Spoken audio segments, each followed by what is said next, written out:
남편이 내가 죽을 갑자기 죄를 무릎을 지었습니다. 꿇었습니다. 30년을 제 함께 산 잘못입니다. 남편이 제발 내 용서해 앞에서 주십시오. 눈물을 흘렸습니다. 내가 죽을 죄를 미안해. 지었습니다. 지금까지 숨겨서 다 제 정말 잘못입니다. 미안해. 제발 용서해 그 주십시오. 순간 나는 내가 알았습니다. 죽을 죄를 이 지었습니다. 가족, 내가 모르던 비밀이 제 있었다는 잘못입니다. 걸 제발 시청해주신 용서해 여러분, 주십시오. 정말 내가 감사합니다. 죽을 죄를 이 지었습니다. 이야기는 한 가족을 흔든 다 제 잘못입니다. 숨겨진 진실에 관한 제발 것입니다. 용서해 주십시오. 30년 결혼 내가 생활의 죽을 뒤에 죄를 숨어있던 지었습니다. 비밀의 딸, 다 제 잘못입니다. 그리고 그 진실 앞에서 제발 용서해 주십시오. 무너지는 한 내가 어머니의 죽을 죄를 이야기입니다. 지었습니다. 아들이 예뻐하는 그 다 제 여자가 잘못입니다. 사실 내 남편의 용서해 숨겨둔 주십시오. 딸이었다. 내가 구독과 죽을 죄를 좋아요, 지었습니다. 그리고 댓글로 여러분의 제 생각을 나눠주세요. 여러분의 제발 관심이 용서해 모여 주십시오. 이런 진짜 내가 죽을 죄를 이야기들이 지었습니다. 계속 만들어집니다. 다 제 전체 이야기 잘못입니다. 보기. 제발 그럼 용서해 지금부터 주십시오. 그날의 진실로 죽을 죄를 함께 지었습니다. 돌아가 보겠습니다. 그날 오후 3시, 내 인생이 조용히 흔들리기 시작했다. 엄마, 잠깐만 재워줄 수 있어? 아들의 목소리였다. 30년을 함께 산 남편도 15년을 며느리로 살아온 그 아이도 이렇게까지 부탁한 적이 없다. 마치 누군가를 소개하는 것처럼 조심스럽게. 그리고 얼굴에는 뭔가 간절한 표정을 띠고 있었다. 누가 왔어? 나는 부엌에서 손을 닦으며 물었다. 아들이 걸음을 옮겼다. 그리고 그 뒤에는 한 여자아이가 나타났다. 예쁜 애였다. 정말로. 하얀 얼굴, 크고 맑은 눈, 고운 목소리. 옷도 잘 입고 있었고 태도도 얌전했다. 마치 어딘가에서 나온 예쁜 초상화를 보는 것 같았다. 아, 안녕하세요. 아이가 내게 인사를 했다. 그 목소리에는 조심스러움이 가득했다. 마치 이 집이 자신을 받아들일까 두려워하는 그런 표정으로. 누구 아이야? 나는 아들을 바라봤다. 그 순간 뭔가가 내 가슴을 스쳤다. 아들의 눈빛이 평소와 달랐다. 그것은 그냥 친구 아이야. 문제가 좀 있어서 며칠 묵고 가야 해. 괜찮아? 뭔가가 이상했다. 아들의 목소리에는 평상시와 다른 떨림이 있었고 그 아이를 바라보는 눈빛에는 무언가 깊은 감정이 담겨 있었다. 단순한 친구의 아이라기보다는 무언가 더 가깝고 더 책임 있는 그런 감정이었다. 그 감정이 내 마음을 흔들었다. 근데 혼자 집에 와? 부모님은? 어머니, 상황이 좀 복잡해서. 아이가 조심스레 말했다. 그리고 아들이 재빨리 끼어들었다.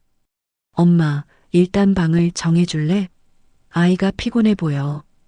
아들의 그 태도가 또 나를 괴롭혔다. 왜 이렇게 신경을 쓰는가? 너무나 자연스럽고 너무나 당연하게. 마치 오래전부터 그렇게 하기로 약속한 것처럼. 나는 아이를 2층 방으로 안내했다. 깔끔한 방, 창문 너머로 보이는 정원. 아이는 감사를 표하며 짐을 놨다. 쉬어, 저녁은 6시에 먹을 거야. 감사합니다, 어머니. 그 아이의 목소리가 또 나를 스쳤다. 너무나 정중하고, 너무나 조심스럽고, 너무나 이 집에 속하고 싶어 하는 그런 톤으로. 내려오는 길, 아들이 따라왔다. 고마워, 엄마. 정말로. 이 아이 뭐 하는 사람이야? 정말 친구 아이가 맞아? 응, 맞아. 근데 좀 어려운 상황이어서 며칠 봐줄 수 있으면 좋을 것 같아. 아들은 나를 바라봤다. 그 눈빛 속에는 뭔가 절실한 무언가가 있었다. 마치 내가 얘라고 말해주기를 간절히 기원하는 것처럼. 나는 직감했다. 이 아이는 그냥 친구의 딸이 아니다. 아들이 이렇게까지 챙기는 사람은 뭔가 더 깊은 연결이 있을 거다. 알겠어. 근데 아버지한테는 뭐라고 할 거야? 아빠도 괜찮다고 했어. 이미 아빠도 알고 있어. 그 말에 내 심장이 철렁 내려앉았다. 남편이 이미 알고 있다고? 저녁 밥상을 차렸다. 남편이 자리에 앉았다. 그리고 그 아이도 함께 앉았다. 나는 밥을 푸고 있었다. 국을 떠주고 반찬을 펴고 평상시처럼 하는 일이다. 그런데 그 순간이었다. 아들이 밥을 퍼서 그 아이의 밥그릇에 담아줬다. 국을 떠서 앞에 놓아줬다. 마치 며느리에게도 한 적 없는 정성으로 먹어 맛있어. 아들의 목소리에는 따뜻함이 묻어났다. 그리고 그 아이를 바라보는 눈빛이 평범한 눈빛이 아니었다. 그것은 뭔가 더 깊고 더 가깝고 더 책임 있는 눈빛이었다.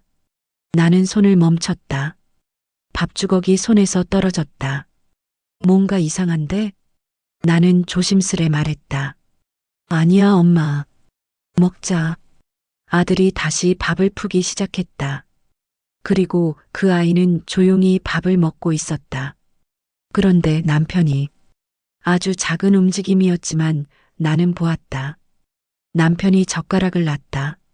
그리고 얼굴이 창백해졌다. 마치 누군가에게 채찍질을 맞은 것처럼. 아버지, 괜찮으세요? 아이가 물었다. 아, 그냥 괜찮아. 피곤해서. 남편은 서둘러 말했다. 하지만 그의 눈은 그 아이를 보고 있었다. 그리고 그 눈빛에는 분명히 죄책감이 있었다. 나는 수저를 들었다. 하지만 밥은 목에 넘어가지 않았다. 뭔가가 이상했다. 아들의 행동, 남편의 표정, 그 아이의 조심스러움, 모든 게 이상했다. 그리고 그 이상함이 내 가슴을 자꾸만 자극했다. 밥상 아래 내 손은 떨리고 있었다. 바깥은 여전히 폭우가 내리고 있었다. 하지만 그보다 더 큰 폭풍이 우리 집 안에서 시작되려 하고 있었다. 남편의 얼굴이 굳어졌다. 저녁 밥상은 평소와 달랐다. 아들이 그 아이의 밥을 떠주고 국을 앞에 놓아주고 반찬을 권했다. 모든 행동이 너무나 자연스럽고 너무나 당연했다. 마치 오래전부터 그렇게 하기로 약속한 것처럼. 나는 밥을 푸고 있었다. 국을 떠주고 반찬을 정렬하고 평상시처럼 하는 일이다. 하지만 오늘은 뭔가 달랐다. 공기 자체가 다른 것 같았다. 그 아이는 조용히 밥을 먹고 있었다. 예의 바르게 한 수저씩 마치 남이 보고 있는 것처럼 조심스럽게. 그리고 아들은 계속 그 아이를 챙겼다. 밥 더 필요해? 국은 뜨거워. 숟가락으로 마셔. 아들의 목소리에는 따뜻함이 가득했다. 마치 어린 여동생을 돌보는 형의 목소리처럼.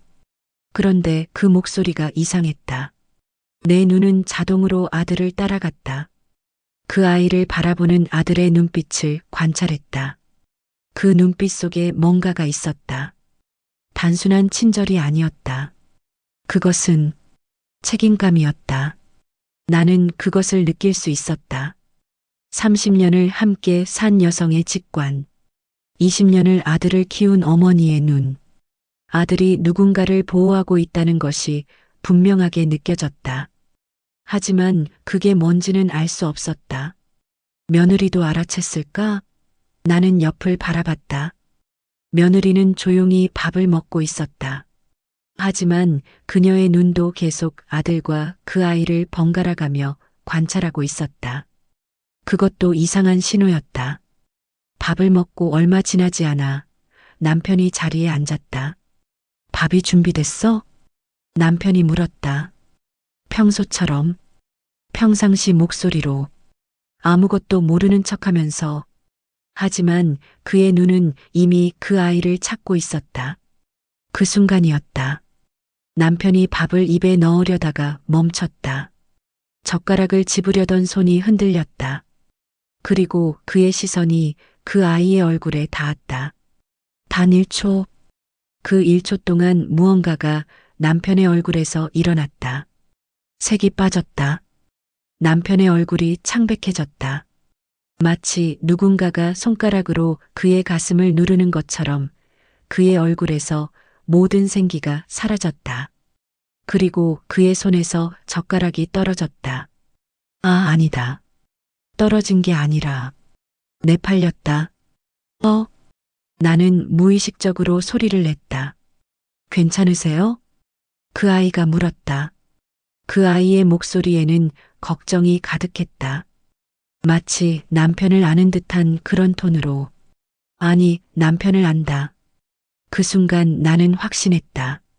남편은 그 아이를 안다. 남편은 떨어진 젓가락을 보았다. 아니, 정확히는 떨어진 젓가락을 보는 척했다. 하지만 그의 눈은 그 아이를 쫓아가고 있었다. 아, 그냥. 남편이 입을 열었다. 목소리가 떨리고 있었다. 피곤해서. 피곤이라고? 아침부터 지금까지 집에만 있었는데? 나는 남편을 바라봤다. 그의 표정을 읽으려고 했다. 하지만 남편은 고개를 돌렸다. 떨어진 젓가락을 주우려는 척했다. 내가 줍지.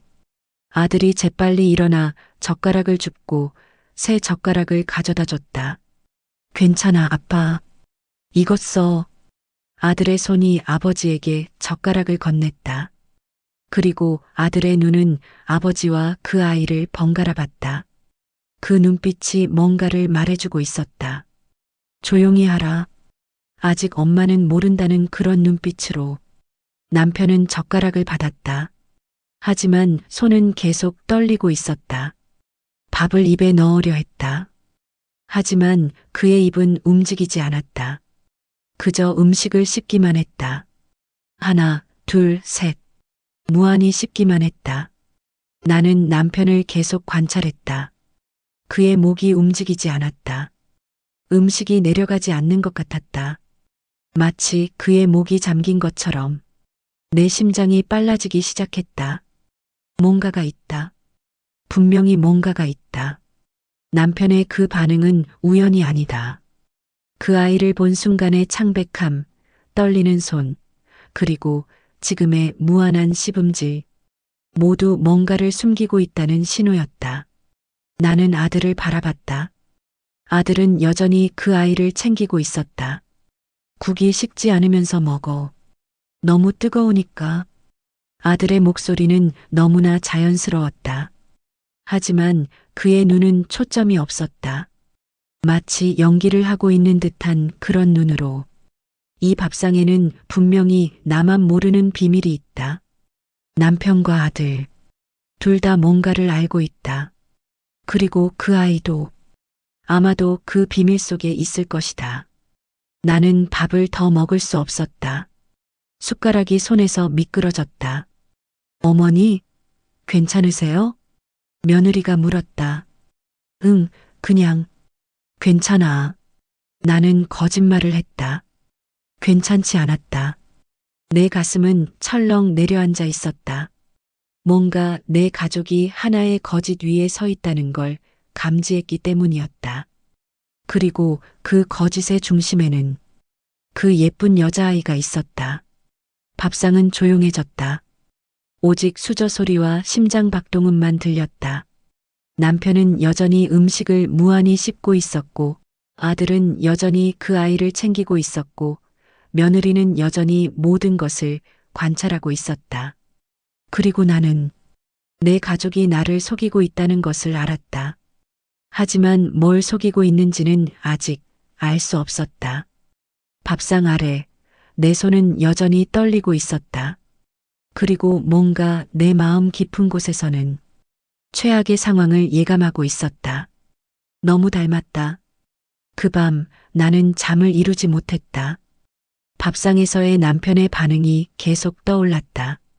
젓가락을 떨어뜨린 그 순간 창백해진 그의 얼굴, 그리고 그 아이를 보는 그의 눈빛. 모든 것이 일반적이지 않았다. 나는 침대에 누워 천장을 바라봤다. 옆에서 남편이 자고 있었다. 하지만 그의 잠은 깊지 않았다. 자꾸만 뒹굴었고 신음하듯 숨을 쉬었다. 뭔가 있다. 나는 속으로 중얼거렸다. 분명히 뭔가 있어. 며칠이 지났다. 그 아이는 여전히 우리 집에 있었다. 나는 그 아이를 관찰하기 시작했다. 의도적으로 마치 형사가 용의자를 쫓듯이 그 아이는 습관이 있었다. 첫 번째, 말을 할 때 말끝을 흐리는 습관. 어머니, 저 방금 그 세탁기 돌려도 돼요? 마치 누군가에게 물어보는 것처럼 확신 없이 물었다. 그리고 말끝이 자꾸만 올라갔다. 나는 그것을 놓치지 않았다. 응, 괜찮아. 편하게 써. 감사합니다. 그 아이가 다시 말을 흐리며 대답했다. 두 번째, 싫으면 입술을 깨무는 표정. 아들과 함께 TV를 보고 있을 때였다. 뉴스에서 어떤 비극적인 사건이 나왔다. 그 아이의 얼굴이 굳어졌고 입술을 깨물기 시작했다. 깨물고 또 깨물고 마치 뭔가를 참고 있는 것처럼 내 눈이 커졌다. 어디서 봤던 표정이지? 나는 생각했다. 그 표정은 마치 그때였다. 남편이 휴대폰을 보면서 기사를 읽고 있었다. 어떤 회사의 파산 뉴스였다. 남편도 입술을 깨물기 시작했다. 같은 방식으로 깨물고 또 깨물고 나는 소리를 냈다. 너무 닮았다. 세 번째, 걷는 걸음. 그 아이가 거실에서 현관으로 걸어갈 때 나는 주방에서 그것을 봤다. 왼쪽 다리가 약간 바깥쪽으로 나가면서 걷는 모습. 마치 춤을 추듯이 내 심장이 철렁 내려앉았다. 나는 서둘러 남편을 찾았다. 남편이 신문을 읽고 있었다. 나는 남편이 일어나 걷는 것을 봤다. 같은 걸음이었다. 왼쪽 다리가 약간 바깥쪽으로 나가는 마치 춤을 추듯이 이거 뭐야? 나는 중얼거렸다. 이게 뭐야? 그것은 단순한 우연이 아니었다. 나는 너무 오래 살았다. 30년을 한 남자와 함께 살았고 40년을 가족 간의 미묘한 신호를 읽어왔다. 이것은 연결고리였다. 나는 소파에 앉았다. 떨리는 손으로 얼굴을 감쌌다. 설마, 아니겠지? 하지만 내 직감은 정확했다. 나는 알고 있었다. 모든 기호가 가리키고 있었다. 그 아이와 남편, 둘 사이에는 뭔가가 있다.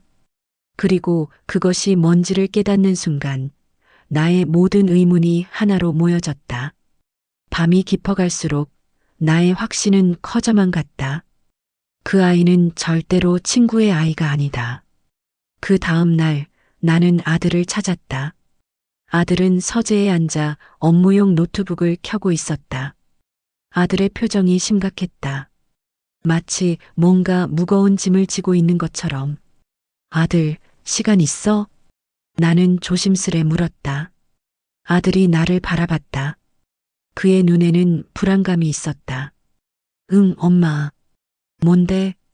그 아이. 정말 친구 딸이야? 아들의 얼굴이 창백해졌다. 왜 그래? 직감이야. 어머니의 직감. 나는 아들을 바라봤다. 아들은 내 눈을 피했다. 정말 뭐도 아니야, 엄마. 근데 지금은 말 못해. 뭐가 말을 못해? 우리 집에 있는 아이잖아. 알아, 엄마. 근데 시간이 필요해. 조금만 기다려줘. 아들의 목소리가 떨리고 있었다. 그리고 그것은 내 의심을 더욱 확실하게 만들었다. 밤이 되었다. 나는 침대에 누워 있었다. 남편은 여전히 자리에 없었다. 아, 맞다. 남편이 자꾸만 그 아이 방 앞에서 서성이는 것을 봤다. 매일 밤 남편이 언제 들어올지 모르는 이 시간 나는 마침내 확신했다. 그 아이는 남편의 딸이다. 그 생각이 나에게 닿는 순간 온몸이 떨렸다. 아이는 예쁜 얼굴을 가지고 있었다. 백피부, 큰 눈, 우아한 목소리. 모든 것이 남편을 닮아 있었다. 아니, 남편의 젊은 시절을 닮아 있었다. 말끝을 흐리는 습관, 싫으면 입술을 깨무는 표정, 춤을 추듯 걷는 걸음, 모두 남편의 것이었다. 30년. 나는 중얼거렸다. 30년을 함께 산 남자가 내가 모르는 딸을 두었다니. 밤은 깊어만 갔다. 그리고 나는 침대에 누워 무한히 생각했다. 그 다음 날 아침, 나는 화장실에서 나왔다. 그리고 거실을 지나가려던 순간 남편을 봤다. 남편은 2층 계단 밖에 서 있었다. 그 아이의 방문 앞에서 밤새도록 그곳에 서 있었던 걸까? 아니었다. 남편이 손에 들고 있는 것을 봤다. 컵이었다. 따뜻한 음료가 든. 남편은 조용히 그 아이의 문을 두드렸다. 여기 잠깐만. 따뜻한 목소리로, 아버지의 목소리로. 아이가 문을 열었다. 감사합니다, 아버지. 아이가 말했다. 아버지. 아이가 남편을 아버지라고 불렀다. 그리고 그것이 나의 모든 의심을 확실함으로 바꿔놓았다. 설마가 현실이 되었다. 나는 속으로 중얼거렸다. 남편이 거실로 내려왔다. 나와 눈이 마주쳤다. 그의 눈빛에는 죄책감이 가득했다. 마치 이 모든 것이 이미 들통났다는 걸 알고 있다는 듯이. 남편이, 내가 모르는 딸이. 그 생각이 내 가슴을 짓누르고 있었다. 그리고 가장 무서운 것은 남편이 그것을 오래전부터 알고 있었다는 것. 그리고 아들도, 그리고 며느리도, 모두가 나만 몰랐다. 나만 속고 있었다. 그날 오후 나는 부엌에서 반찬을 준비하고 있었다. 김을 구우며 계속 생각했다. 밤새 자지 못한 얼굴, 남편의 죄책감 가득한 눈빛, 그 아이와 남편의 기묘한 닮음, 모든 것이 한 가지 답으로 수렴하고 있었다. 그때였다. 며느리가 조용히 부엌으로 들어왔다. 어머니, 시간 있으세요? 며느리의 목소리가 평소와 달랐다. 조심스럽고 아주 낮았다. 마치 누군가에게 들리면 안 되는 말을 하려는 것처럼. 나는 반찬을 그대로 두고 며느리를 바라봤다. 응, 뭐야? 이거, 여기서 말해도 돼요? 며느리가 주방 문을 살짝 닫았다. 현관 쪽으로 통하는 거실의 소리를 차단하려는 듯이. 뭔데 이렇게 조심스러워? 어머니, 그 아이. 며느리가 말을 멈췄다. 그리고 신중하게 다시 입을 열었다. 혹시 아버님과 뭔가 있는 건 아닐까요? 내 손이 멈춰섰다. 반찬은 내 손에서 떨어지지 않았지만 내 모든 움직임이 멈췄다. 내 심장이 철렁 내려앉았다. 뭐라고? 나는 천천히 물었다. 그 아이 혹시 아버님의 그 과거의 아이는 아닐까요? 며느리가 조심스레 말했다.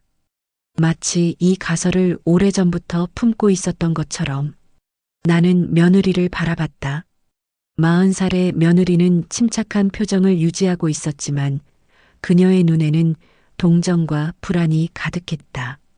마치 이 말을 꺼내는 것이 얼마나 힘들었는지를 보여주듯이. 왜 그런 생각을 해?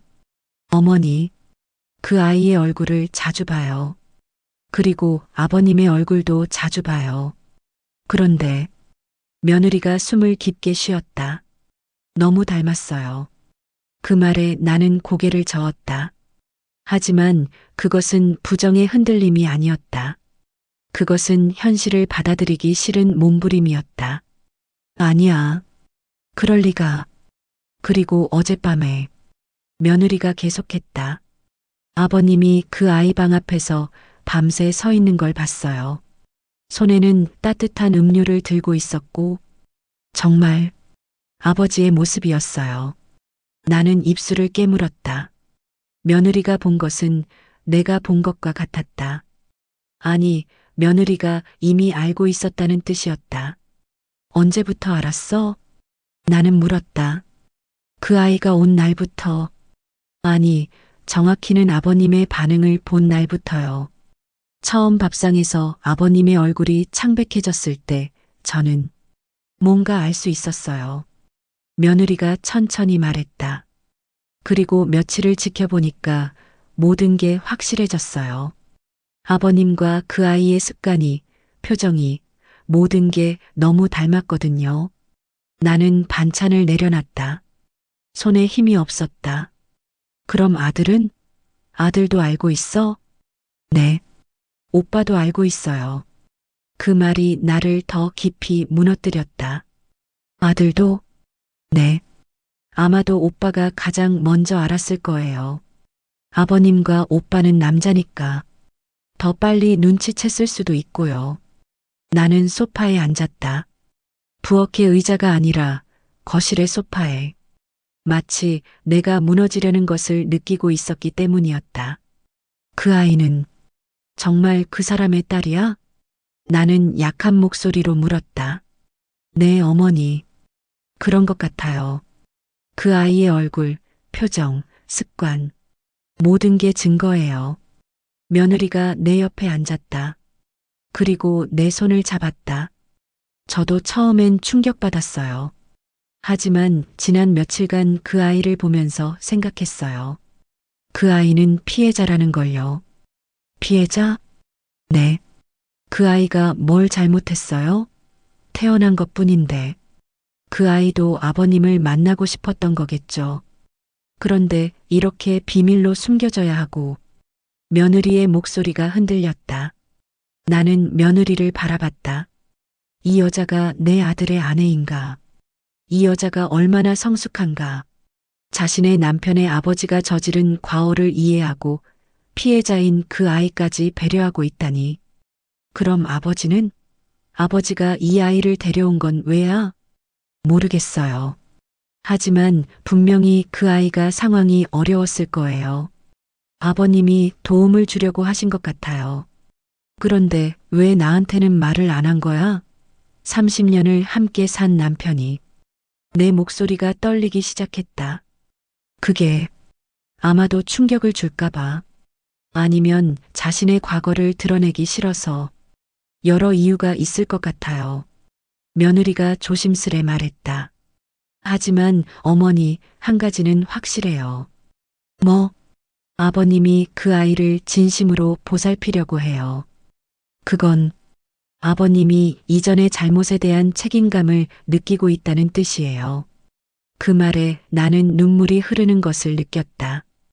책임감? 그게 무슨 의미야? 내 남편이 다른 여자의 딸을 낳게 해놓고 지금 와서 책임감? 며느리, 나한테 이 모든 걸 말해줘서 고마워. 하지만 난 지금 뭘 어떻게 해야 할지 모르겠어. 알아요, 어머니. 저도 처음엔 그랬어요.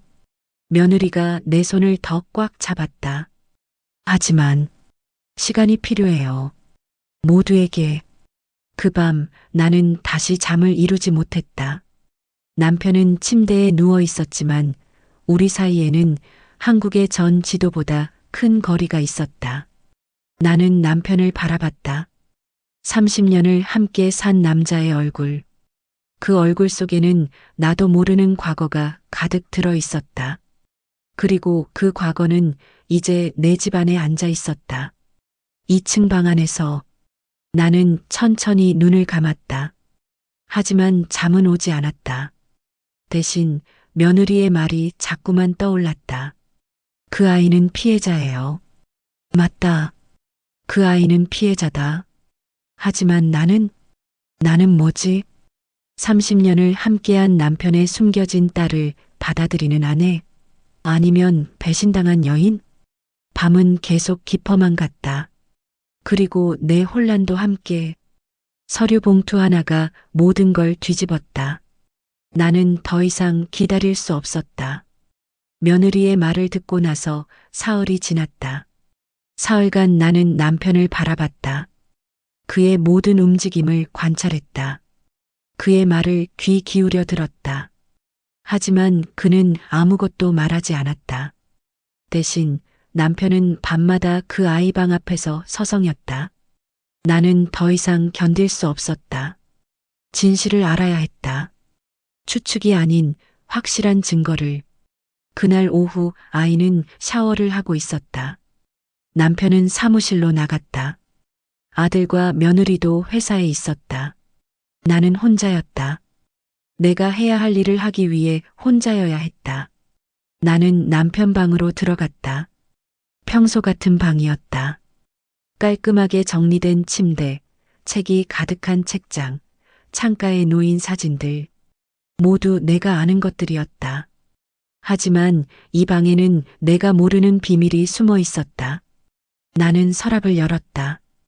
양말, 넥타이, 손수건. 평범한 것들. 나는 다음 서랍을 열었다. 여기도 평범했다. 셔츠, 언더셔츠, 내복. 마지막 서랍. 손으로 가득 찬 서랍이었다. 그리고 그 밑에 낡은 봉투, 노란색이 바랜 봉투, 마치 수십 년을 기다린 듯한 그런 봉투. 나는 봉투를 꺼냈다. 손이 떨렸다. 봉투 안에는 사진이 들어 있었다. 첫 번째 사진. 젊은 남편이 있었다. 지금의 남편이 아니라 30년 전의 남편. 검은 머리, 매끈한 피부, 젊음이 넘치던 그 시절의 남편. 그리고 그의 옆에는 낯선 여자가 있었다. 길고 검은 머리, 예쁜 얼굴. 남편을 바라보는 눈빛에는 사랑이 가득했다. 하지만 그 여자는 남편의 팔에 안겨 있지 않았다. 약간의 거리가 있었다. 마치 이미 끝나가는 관계를 담은 사진처럼. 두 번째 사진. 같은 여자 하지만 이번엔 품에 아기를 안고 있었다. 아기를 자세히 봤다. 내 심장이 멈췄다. 그 아기의 얼굴이 그 아이와 똑같았다. 2층에서 샤워하고 있는 그 아이의 아기 시절 모습. 하얀 얼굴, 큰 눈, 그리고 아버지를 닮은 작은 코. 나는 사진을 떨어뜨렸다. 손에서 미끄러진 사진이 바닥에 흩어졌다. 나는 무릎을 꿇었다. 방바닥에 무릎을 꿇고 사진을 바라봤다. 사진 뒤에는 글씨가 적혀 있었다. 명우와 유진, 그리고 해나. 1993년 9월. 해나. 그 아이의 이름이 해나였다. 내가 모르던 그 아이의 이름이 남편의 손으로 적혀 있었다. 나는 봉투를 다시 들었다.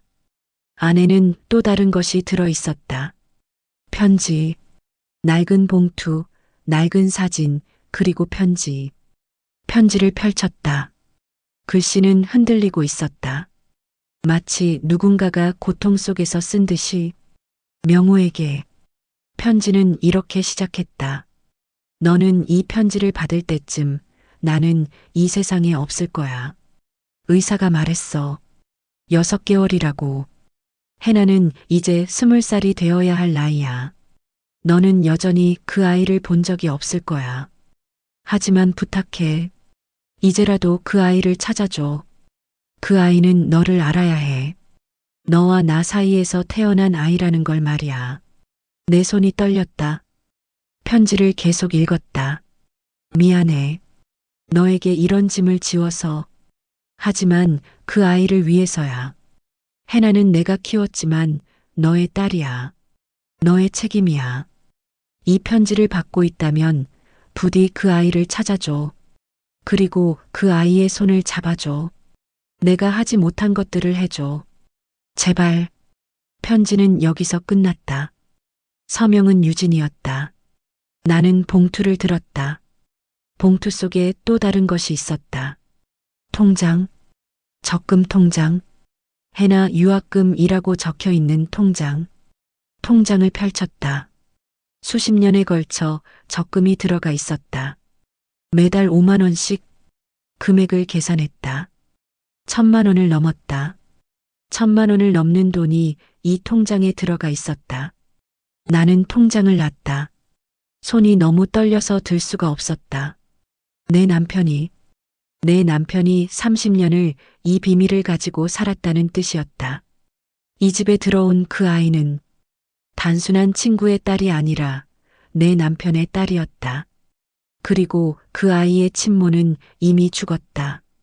죽기 전에 자신의 딸을 남편에게 맡기는 편지를 남기면서 제발 그 아이를 봐줘. 그렇게 부탁하면서 나는 천천히 일어섰다. 내 다리가 너무 약해서 거의 넘어질 뻔했다. 나는 봉투를 다시 정리했다. 사진을 들었다. 편지를 들었다. 통장을 들었다. 그리고 나는 침실을 나왔다. 계단을 내려갔다. 거실에 앉았다. 봉투를 무릎 위에 놓고 한참을 그렇게만 있었다. 30년. 30년을 우리는 함께 살았다. 결혼식을 올렸다. 아들을 낳았다. 집을 샀다. 여행을 다녔다. 명절을 함께 보냈다. 밤하늘을 바라봤다. 그 모든 시간 동안 남편은 이 봉투를 품에 안고 있었다. 이 편지를, 이 사진을, 이 통장을 안고 있었다. 그리고 내가 모르는 딸을 키웠다. 아니, 키우지는 않았다. 멀리서 지켜봤다. 매달 5만 원씩 보내면서 적금에 넣으면서 그 아이가 언젠가 자신을 찾아올 때까지 준비하면서 그리고 이제 그 아이가 왔다. 2층에서 샤워를 하고 있는 그 아이가 나는 봉투를 다시 열었다. 사진을 꺼냈다. 젊은 남편과 그 여자 그리고 아기 해나 나는 한참을 그 사진을 바라봤다. 그러다가 거울에 비친 내 얼굴을 봤다. 창백해진 내 얼굴, 눈물이 흐르고 있는 내 얼굴, 30년의 결혼 생활이 산산이 부서지는 소리가 들리는 것 같았다. 그 소리는 매우 컸다. 하지만 아무도 들을 수 없었다. 단지 나만 들을 수 있었다. 나는 봉투를 들고 거실에 앉아 있었다. 손에는 사진과 편지, 그리고 통장이 있었다. 내 증거들이었다. 30년의 거짓을 증명하는 증거들. 시계는 오후 4시를 가리키고 있었다. 남편이 사무실에서 돌아오는 시간까지는 아직 1시간이 남아 있었다. 나는 그 1시간을 기다렸다. 음료를 마시지도 않았다. 밥을 먹지도 않았다. 단지 앉아서 기다렸다. 그리고 생각했다. 이 남자와 30년을 함께 산다는 것이 뭘 의미하는지를. 문이 열렸다. 남편이 들어섰다. 평소처럼 피곤한 표정으로 회사에서 하루를 보낸 남자의 피곤한 얼굴로 다녀왔어. 남편이 말했다. 나는 대답하지 않았다. 남편은 내 침묵에 뭔가 이상함을 느꼈을 것 같았다. 그가 나를 바라봤다. 뭐야? 기분 안 좋아? 남편 앉아. 나는 차분한 목소리로 말했다. 남편이 소파에 앉았다. 나는 남편을 바라봤다. 그리고 천천히 봉투를 들었다. 남편의 얼굴이 창백해졌다. 이게 뭐야? 너 봉투 알지? 남편의 목이 떨렸다. 나는 말해. 나는 단호하게 말했다. 말해. 이 봉투에 뭐가 들어있는지, 이 사진이 뭔지, 이 편지가 뭔지 다 말해. 남편은 봉투를 바라봤다. 마치 유령을 보는 것처럼. 그리고 천천히 입을 열었다. 미안해. 지금까지 숨겨둬서 정말 미안해. 그 말 한마디에 모든 게 무너졌다. 부정이 아니었다. 해명이 아니었다. 오직 사과와 고백뿐이었다. 너는 이 아이를 언제부터 알았어? 처음부터야. 처음부터 알고 있었어. 남편의 목소리는 조용했다. 마치 누군가가 그의 목을 누르고 있는 것처럼. 30년을, 우리가 함께 살아온 이 시간을 넌 계속 숨기고 있었어? 응, 미안해. 정말로. 남편의 얼굴에서 눈물이 떨어지기 시작했다. 내가 할 수 있는 말이 없어. 너한테 설명할 수 있는 게 없어. 나는 남편을 바라봤다. 이 남자가 울고 있었다. 30년을 함께 산 남자가 내 앞에서 울고 있었다. 하지만 그것도 이제는 미안함의 눈물일 뿐이었다. 그 아이 엄마. 누구야? 남편이 한숨을 쉬었다. 내 과거 여자였어. 젊었을 때, 아주 젊었을 때의 여자야. 그런데 왜 그런 아이를 30년을 숨겨? 나한테 말도 안 하고? 너를 상처 주고 싶지 않았어. 너의 마음을 아프게 하고 싶지 않았어. 남편이 말했다. 그래서 혼자서 짊어지려고 했어. 혼자서 책임지려고 했어. 혼자서? 넌 혼자가 아니었어. 넌 내 남편이었어. 나는 목소리를 높였다. 내 옆에서, 내 침대에서, 내 밥을 먹으면서 30년을 함께 살았어. 그런데 넌 이 아이를 숨기고 매달 돈을 보내고 통장을 만들고 미안해. 내가 약했어. 그 여자가 죽을 때 남편의 목소리가 흔들렸다. 그 여자가 죽기 전에 내게 부탁했어. 아이를 봐달라고. 제발 우리 딸을 지켜달라고. 그게 날 속인 이유가 돼? 아니야. 그런 게 아니야. 하지만 남편이 고개를 들었다. 그의 얼굴은 완전히 무너져 있었다. 그 아이가 나를 찾아왔어. 혼자서 엄마가 죽고 나서 나를 찾아왔어. 언제? 한 달 전이야. 그 아이가 우리 집 문을 두드렸어. 아버지라고 불렀어. 그 말에 나는 숨이 막혔다. 넌 그 아이를 받아들였어? 응, 받아들였어. 어떻게 거절하겠어? 내 딸이잖아. 30년을 기다려온 내 딸이. 남편이 눈물을 닦았다. 그리고 아들한테는 아들이 먼저 알았어. 그 아이의 얼굴을 보고 알았어. 아들도 알고 있었어? 응. 그래서 아들이 그 아이를 보호했어. 너한테 들키지 않게. 나는 소파에서 일어섰다. 넌 우리 가족을 뭘로 봤어? 내가 뭐라고 생각했어? 내가 뭐 같은 사람인데? 아니야. 그게 아니야. 남편도 일어섰다. 너를 사랑했어. 지금도 사랑해. 하지만 내 과거가 너한테 상처를 줄까봐. 그래서 뭐? 거짓말을 했어? 30년을? 나의 목소리가 흔들렸다. 우리가 함께 산 이 모든 시간이 다 거짓인 거야? 아니야. 우리의 인생은 진짜야. 너와 내가 함께한 모든 시간은 진짜야. 남편이 내 손을 잡으려고 했다. 하지만 나는 뒤로 물러섰다. 손 놔. 미안해. 정말 미안해. 난 남편의 입술이 떨리고 있었다. 마치 누군가가 그것을 강제로 움직이게 하는 것처럼. 나는 그 아이한테도 미안했어. 30년을 기다리게 해서. 그리고 너한테도 미안해. 이렇게 상처를 줘서. 그래. 미안하면 뭐하냐? 나는 잠깐 침묵했다. 그리고 천천히 말했다. 아버지가 되려면 아내에게도 남편으로서의 책임이 있는 거야. 그런데 넌 무슨 사람이야? 남편도 아버지도 다 거짓이야. 아니야. 너 지금 뭐 하는 거야? 눈물을 흘리고 미안해하면 30년의 거짓이 사라져? 내 목소리는 점점 커지고 있었다. 넌 내가 너를 어떻게 봤을 것 같아? 넌 회사에서 신뢰받는 사람이지. 사람들이 너를 믿고 따르고 존경해. 그런데 넌 가정에서는? 넌 내 앞에서는 뭐 하는 거야? 거짓말쟁이지. 미안해. 정말. 그만 말해. 미안하다는 말 더 하지 마. 내가 외쳤다. 내가 뭐를 어떻게 해야 하는데? 그 아이를. 내가 뭐라고 불러야 하는데? 딸, 손님? 내 남편의 불륜의 결과. 남편의 얼굴이 완전히 무너졌다. 그의 입술은 심하게 떨리고 있었다.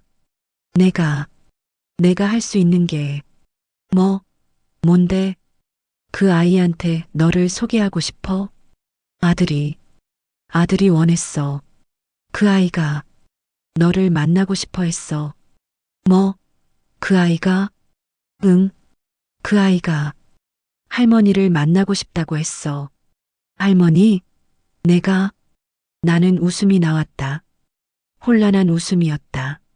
내가 그 아이의 할머니야? 내가? 아니야. 아니다. 넌, 너는 남편도 뭐라고 말해야 할지 모르는 것 같았다.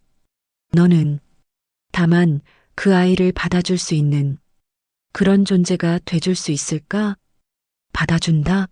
나더러 내가 물었다. 내가 뭘 받아달라는 건데? 넌 뭐라는 거야? 내게 그 아이를 받아달라고 해? 현실이 이 모양인데? 침묵이 흘렀다. 깊고 무거운 침묵이. 그 침묵 속에서 나는 이해했다. 이것이 끝이 아니라 시작이라는 것을. 내 결혼 생활의 끝이자 새로운 무언가의 시작. 밖에서는 비가 계속 내리고 있었다. 오후의 햇빛은 이미 사라져 있었다. 남편과 나 사이에는 이제 30년의 거짓말이 남아 있었다. 도연의 한마디. 그 밤 아들이 찾아왔다. 나는 침실에 누워 있었다. 남편은 거실에서 밤을 새고 있었다. 우리는 더 이상 같은 침대에 누울 수 없었다. 문이 조용히 열렸다. 엄마. 아들이 속삭이듯 말했다. 응. 나는 대답했다. 하지만 아들을 바라보지 않았다. 나는 천장을 바라보고 있었다. 그 천장이 나를 짓누르는 듯한 기분이었다. 아들은 침대 가장자리에 앉았다. 그의 움직임은 조심스러웠다. 마치 깨지기 쉬운 것을 다루듯이. 엄마가 아버지한테 물었을 것 같아. 응, 물었어. 엄마가 화나 있겠지. 당연하지. 넌 뭐라고 생각해? 넌 뭐 하는 거야? 넌 아들이잖아. 넌 내 편이어야 하는데 넌 왜 그 아이 편을 들어? 아들이 깊게 한숨을 쉬었다. 그 한숨에는 40년의 무게가 담겨 있는 것 같았다. 그 아이가 이제 와서 아버지를 만나고 싶었어. 엄마가 알면 엄마가 상처받을까봐. 그래서 아버지랑 나랑 먼저 뭐?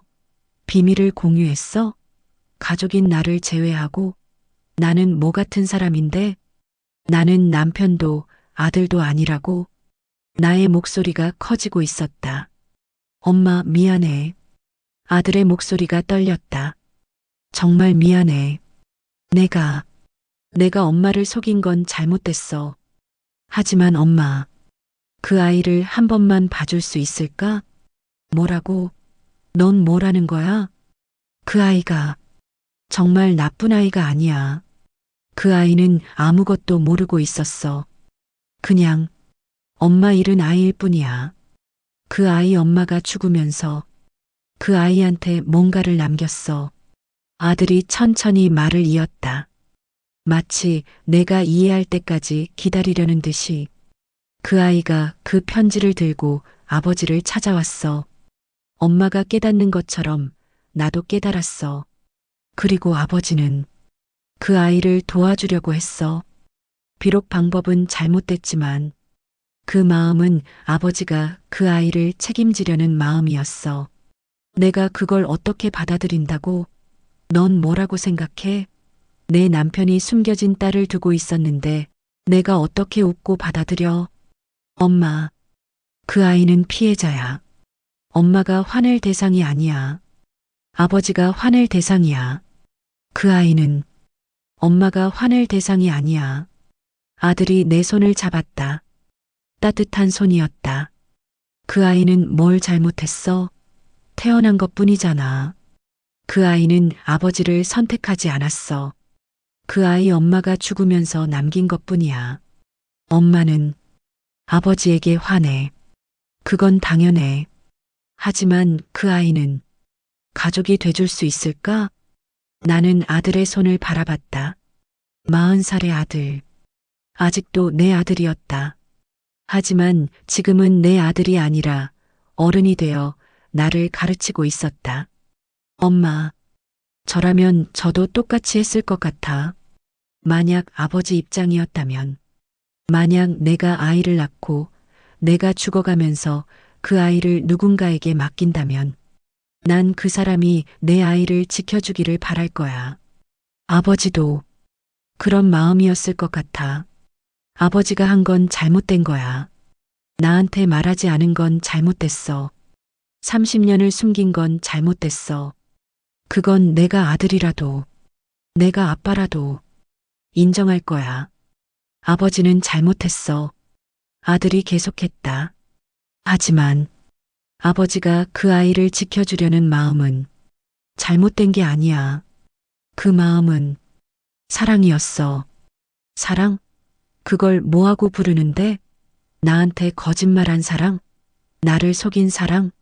아버지는 엄마를 지키려고 한 거야. 엄마가 상처받을까 봐서. 나는 엄마를 속였어. 엄마가 상처받을까 봐서.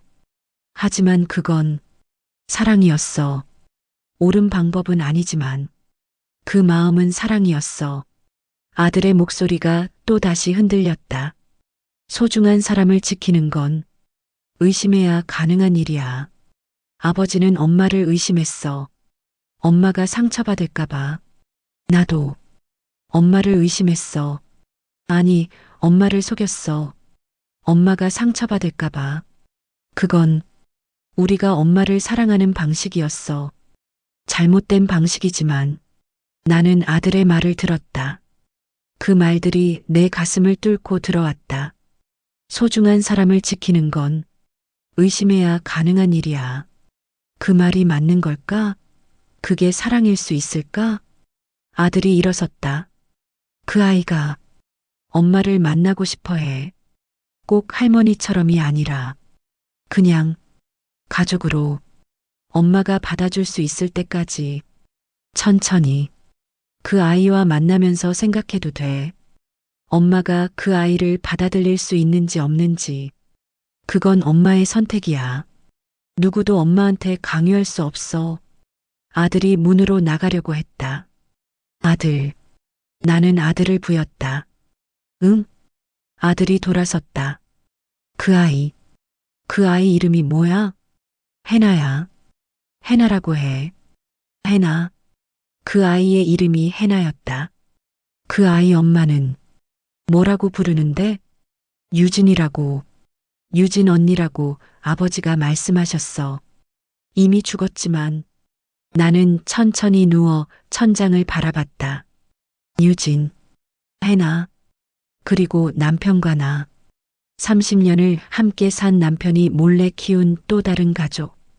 다음 날 거실에 모였다. 나, 남편, 아들, 며느리, 그리고 그 아이. 나는 그 아이를 처음 제대로 바라봤다. 예쁜 아이였다. 남편을 닮은 얼굴. 하지만 동시에 불안해하고 있는 모습이 역력했다. 마치 누군가가 자신을 거절할까봐 떨리는 모습이었다. 아이가 나에게 인사를 했다. 안녕하세요, 할머니. 할머니라고 불렀어? 나는 조용히 물었다. 아이가 고개를 숙였다. 아버지가 말씀해 주셨어. 이렇게 인사하라고. 하지만 할머니가 싫으면, 다르게 부르고 싶으시면, 그렇게 해도 괜찮습니다. 아이의 말에 나는 한숨을 쉬었다. 너는 나한테 뭐 하는 사람이야? 아이가 눈물을 흘리기 시작했다. 제 엄마가 아버지한테 부탁했어요. 제가 태어났을 때부터 언젠가는 아버지를 만나라고. 그리고 아이가 말을 멈췄다. 그리고 아버지의 가족이 되라고. 아버지의 가족으로 함께 살아가라고. 엄마가 죽을 때까지 그렇게 부탁했어요. 나는 아이를 바라봤다. 30년의 거짓 위에서 자라난 이 아이. 내가 모르던 딸이자 내 남편의 책임. 그리고 동시에 누군가의 딸이자 누군가의 엄마의 유지를 받은 아이. 너는 죄가 없다. 나는 말했다. 목소리가 떨렸다. 넌 죄가 없어. 아이가 울기 시작했다. 남편도 눈물을 흘렸다. 아들과 며느리도 조용히 눈물을 흘렸다. 그리고 나도 결국 울었다. 하지만 내 눈물은 분노의 눈물이 아니었다. 그것은 깨달음의 눈물이었다. 그 밤 우리는 거실에 앉아 있었다. 해나는 조심스럽게 나를 바라보고 있었다. 마치 내가 언제라도 자신을 거절할까봐 두려워하는 듯이. 남편도 아들도 며느리도 모두 침묵 속에서 나를 기다리고 있었다. 나는 해나를 오래 바라봤다. 이 아이가 정말 내 남편의 딸인가? 이 아이가 30년간 내가 모르던 존재인가? 이 아이가 내 가족인가? 모든 게 맞다. 아무도 거짓말을 하지 않았다. 해나. 나는 아이의 이름을 불렀다. 아이가 고개를 들었다. 그 눈빛 속에는 기대와 두려움이 가득했다. 넌 죄가 없어. 엄마가 뭐라고 해도, 아버지가 뭐라고 해도, 세상이 뭐라고 해도, 넌 죄가 없어. 이 모든 것의 책임은 아버지한테 있어. 넌 단지 태어난 것뿐이야. 해나의 눈에서 눈물이 떨어졌다. 그리고 엄마가 죽으면서 남긴 것뿐이야. 넌 그 엄마의 사랑을 증명하는 존재야. 그건 아름다운 일이야. 나는 천천히 해나에게 다가갔다. 내가 할머니가 될 수 있을까? 해나가 울음을 터뜨렸다. 네, 할머니, 감사합니다. 나는 해나의 손을 잡았다. 따뜻한 손이었다. 그 손은 내 남편의 딸의 손이자 유진이라는 여자의 딸의 손이었다. 할머니라고 부르지 마. 그냥 나한테 해나라고 해. 그리고 나도 넌 그냥 내 손주가 돼. 할머니는 너무 거리가 있는 것 같아. 해나가 고개를 끄덕였다. 그 모습이 어디선가 본 듯했다. 아, 남편이다. 아들도 그렇게 끄덕인다. 몇 주가 지났다. 나는 천천히 해나를 알아가기 시작했다. 아침에 일어나 밥을 지으면 해나는 자연스럽게 나를 도와줬다. 밥을 퍼줄 때, 반찬을 담을 때, 그 모습이 어딘가 낯익었다. 아, 남편이 밥상을 하던 모습이다. 아들이 밥상을 하던 모습이다. 나는 그것을 보면서 웃음이 나왔다. 그리고 동시에 눈물이 나왔다. 이 아이도 같은 혈통이구나. 이 아이도 같은 가족이구나. 저녁마다 해나는 거실에서 TV를 보며 나와 이야기를 나눴다. 할머니, 아니 할머니, 맞나요? 해나가 물었다. 응, 뭐야? 저 엄마는 제 엄마 이름이 유진이라고 하셨는데 그 엄마가 저 아버지를 정말 사랑했나요? 내 마음이 철렁했다. 응, 유진 언니가 아버지를 정말 사랑했어. 편지에서도 느껴지지 않아? 그 엄마가 죽을 때까지 너한테만 생각했어. 너를 지켜달라고 아버지한테 부탁했으니까. 그럼 할머니는 아버지를 용서했어요? 나는 한숨을 쉬었다. 완전히는 아니야. 아직도 때때로 가슴이 아파. 30년을 속았다는 게 쉽게 없어지지 않아. 하지만 너를 보면서 생각했어. 아버지가 한 건 잘못됐지만 너한테는 최선을 다했구나. 너를 지켜주려고 했구나. 그 마음만큼은 진짜였구나. 해나가 내 손을 잡았다. 감사합니다. 할머니, 정말 감사합니다. 고마워할 필요 없어. 넌 우리 가족이니까. 시간이 흘렀다. 어느 날 남편이 나를 찾았다. 좀 말할 시간 있을까? 나는 고개를 끄덕였다. 남편은 천천히 말했다. 고마워. 해나를 받아줘서 내가 할 수 있는 가장 좋은 선택이 됐어. 그런 말하지 마. 내가 한 선택은 당신한테 하는 게 아니라 해나를 위한 거야. 알아. 그래서 더 고마워.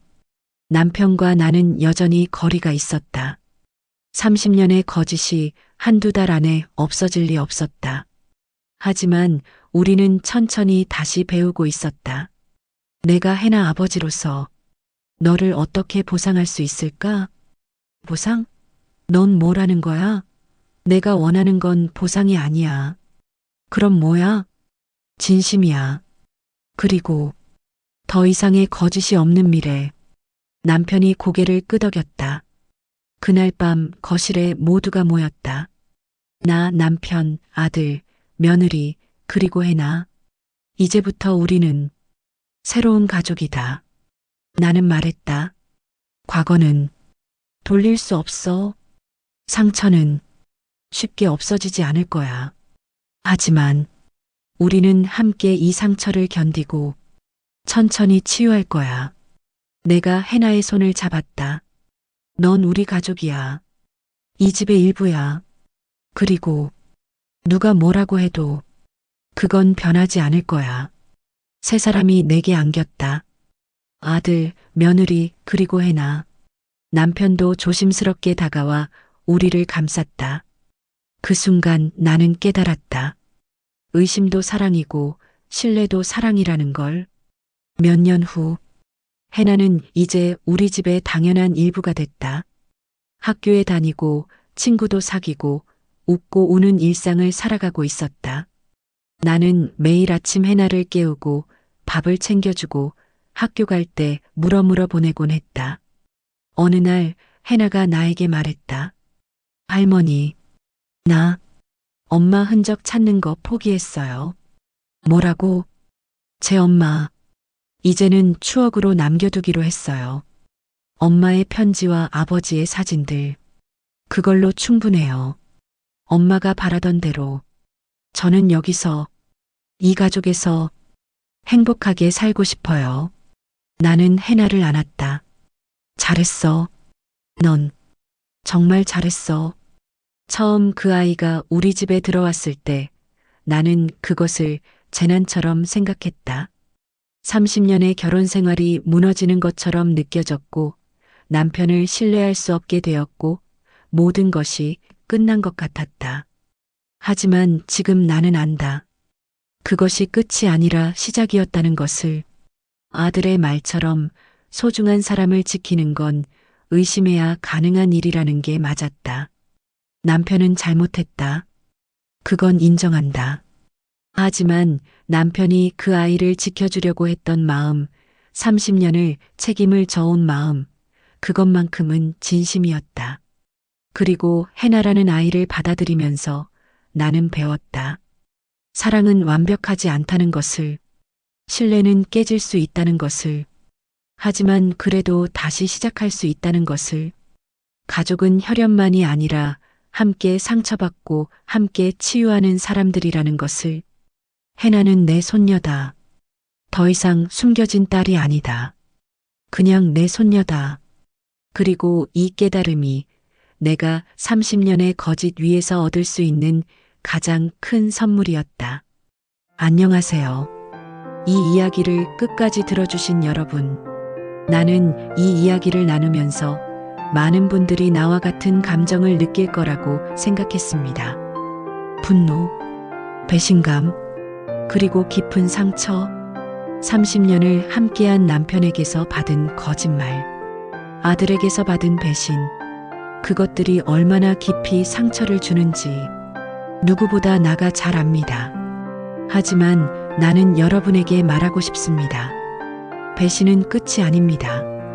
그것은 새로운 시작의 신호일 수도 있습니다. 우리가 사랑하는 사람들이 완벽할 수는 없습니다. 우리도 완벽하지 않습니다. 중요한 것은 그 다음입니다. 배신을 받은 후에 우리가 어떻게 선택하는지, 그 상처를 어떻게 견디고 어떻게 치유하는지. 나는 처음에 해나를 받아들일 수 없었습니다. 하지만 아들의 말을 듣고 해나의 눈빛을 보면서 나는 깨달았습니다. 분노는 정당했지만 그 아이에게 분노를 쏟는 것은 옳지 않다는 것을, 우리의 과거 실수가 누군가의 미래를 파괴하면 안 된다는 것을, 여러분 중에도 나처럼 깊은 배신을 경험한 분들이 있을 겁니다. 배우자의 거짓, 가족의 비밀, 신뢰의 붕괴. 그런 분들께 나는 말하고 싶습니다. 아직 늦지 않았습니다. 분노하세요. 당연히 분노할 권리가 있습니다. 하지만 그 분노 속에서 인간을 잃지 마세요. 그 배신이 만든 또 다른 피해자들을 보세요. 그리고 천천히, 매우 천천히 용서와 수용으로 나아가세요. 그것이 약함이 아닙니다. 그것이 강함입니다. 그리고 또 하나, 가족은 혈연이 전부가 아닙니다. 우리의 문화에서는 너무 오랫동안 혈연의 절대성을 강조해 왔습니다. 하지만 나는 배웠습니다. 가족은 함께 상처를 견디고, 함께 웃고, 함께 밥을 먹는 사람들입니다. 혈연의 유무보다 중요한 것은 그 사람을 받아들이려는 마음의 유무입니다. 의심도 사랑이고 신뢰도 사랑입니다. 그 둘이 모두 사랑이라는 것을 이해하는 것, 그것이 가족을 이루는 기초입니다.